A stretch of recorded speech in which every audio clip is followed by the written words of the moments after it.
नमस्कार दोस्तों, कैसे हैं आप? उम्मीद है अच्छे ही होंगे।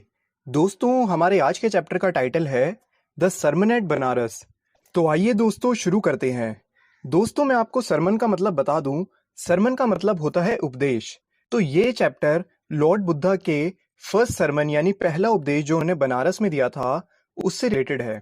दोस्तों, जिनको आज हम लॉर्ड बुद्धा के नाम से जानते हैं, आप सभी जानते हैं कि उनका नाम सिद्धार्थ गौतमा था। वो एक नॉर्थ इंडिया की रॉयल फैमिली में एज अ प्रिंस पैदा हुए थे। जब वो 12 साल के थे, तब उनको हिंदू स्केट स्क्रिप्चर्स पढ़ने के लिए, यानी हमारे हिंदू धर्म के पवित्र ग्रंथों को पढ़ने के लिए भेज दिया गया। 4 साल बाद जब वो वापस आए, यानी 16 साल की उम्र में, उनकी शादी एक प्रिंसेस से कर दी गई। बहुत जल्दी उनको एक बेटा भी हुआ और अब उन्होंने अपनी रॉयल लाइफ जीनी कंटिन्यू कर दी। और ये रॉयल लाइफ उन्होंने तकरीबन 10 साल तक जी, जब तक कि उनकी ज़िंदगी में एक भूचाल नहीं आ गया। तो जैसे कि हम जानते हैं कि लॉर्ड बुद्धा के बचपन में, यानी सिद्धार्थ के बचपन में, एक संत ने भविष्यवाणी करी थी कि अगर सिद्धार्थ ने अपने जीवन काल में कभी भी दुख देख लिया तो वो सब कुछ छोड़ छाड़ के वैराग्य धारण कर लेंगे, यानी वो संन्यास ले लेंगे। इस डर से उनके फादर ने कभी भी उनको राजमहल से बाहर निकलने ही नहीं दिया। वो उनको सारे सुख चैन आराम राजमहल में ही प्रोवाइड कराते थे, ताकि वो कभी भी दुख ना देख लें। लेकिन उनके जीवन में, जैसे कि प्रकृति में बदलाव होता ही है, उनके जीवन में भी एक बहुत बड़ा बदलाव आया जब वो अपने राजमहल से बाहर सैर पर निकले। तब रास्ते में उनके साथ 4 इंसिडेंट हुए। सबसे पहले तो उन्होंने एक बीमार आदमी को देखा, उसके बाद उन्होंने एक बूढ़े आदमी को देखा, फिर उन्होंने एक अर्थी ले जाते हुए देखा और अंत में उन्होंने एक संत को भिक्षा मांगते हुए देखा।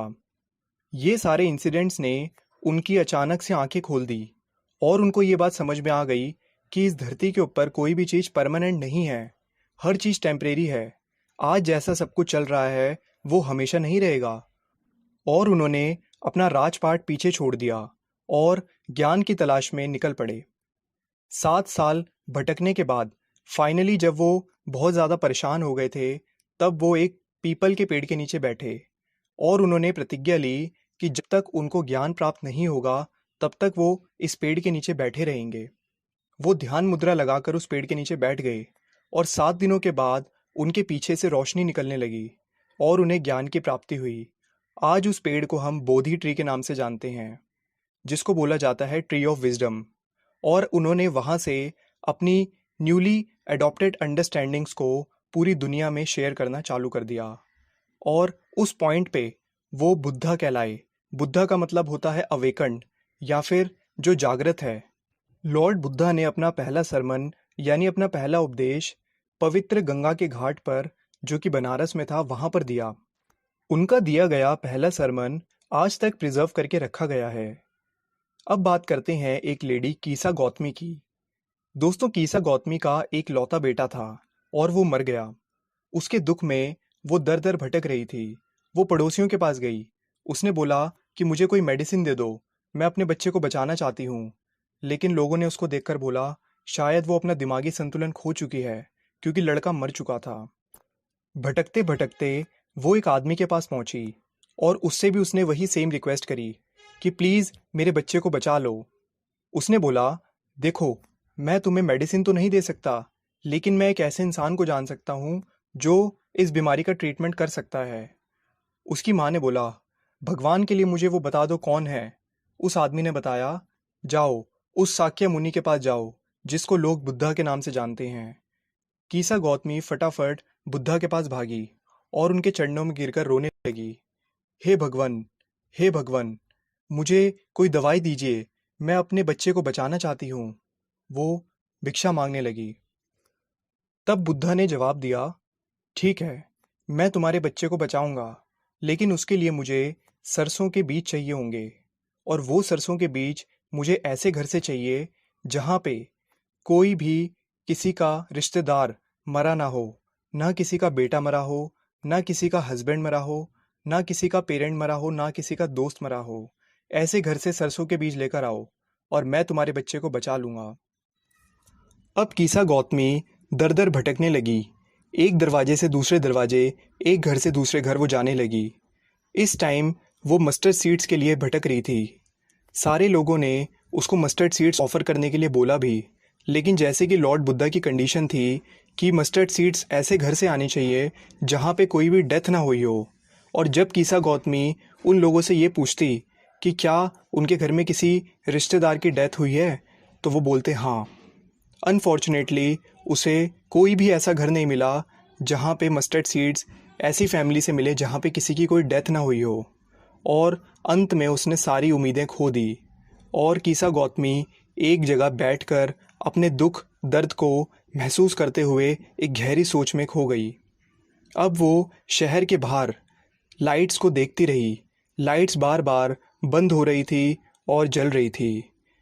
अचानक से उन लाइट्स की फ्लिकरिंग को देखकर उसके दिमाग में एक विचार कौंधा और वो ये सोचने लगी कि इंसान की ज़िंदगी भी, उसकी डेस्टिनी भी इन लाइट्स की तरह ही है, जो बार बार फ्लिकर होती है और फिर बुझ जाती है।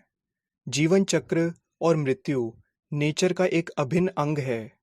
और अचानक से उसको होश आया कि वो अपने दुख में कितनी ज़्यादा सेल्फिश हो गई थी कि जो भी इस दुनिया के अंदर पैदा होता है उसको मरना तो है ही।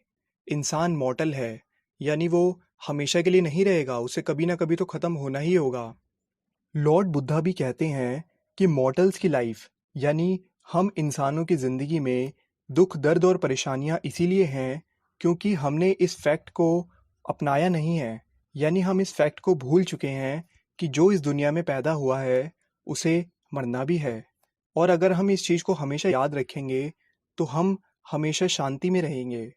इस दुनिया में ऐसा कोई तरीका नहीं है कि आप डेथ को अवॉइड कर सकें। जैसे पके हुए फल के गिरने का खतरा बना ही रहता है, वैसे ही बूढ़े इंसान की मृत्यु के खतरे का भी डर रहता ही है। जैसे मिट्टी के बर्तन किसी पॉइंट पर आकर टूट जाते हैं, वैसे ही हम इंसानों के साथ किसी पॉइंट पर आकर सेम ऐसा ही होता है। चाहे वो कोई बूढ़ा हो, चाहे कोई यंग हो, चाहे बुद्धिमान हो या फिर मूर्ख हो, मृत्यु किसी को नहीं छोड़ती। मौत पर किसी का कंट्रोल नहीं है। ना तो एक पिता अपने बेटे को बचा सकता है और ना ही एक रिश्तेदार अपने दूसरे रिश्तेदार को। जिस तरह एक बैल को मारने के लिए कत्ल खाने में ले जाया जाता है, उसी तरह मौत भी हम इंसानों के साथ ऐसा ही करती है, वो किसी को पीछे नहीं छोड़ती। इस प्रकार जो इस सत्य को जानता है और अपने नुकसान होने पर भी दुख प्रकट नहीं करता है, वो भगवान बुद्ध द्वारा ज्ञानी कहा गया है। लॉर्ड बुद्धा कहते हैं कि हम में से किसी को भी अपने साथ होने वाली चीज़ों के लिए कभी भी शोक प्रकट नहीं करना चाहिए, कभी भी रोना या दुखी नहीं होना चाहिए, क्योंकि ये सब चीज़ें करने से हमें बेनिफिट तो कुछ नहीं होता, बल्कि हमारा जो पीस ऑफ माइंड होता है वो हमसे और ज़्यादा दूर होता जाता है।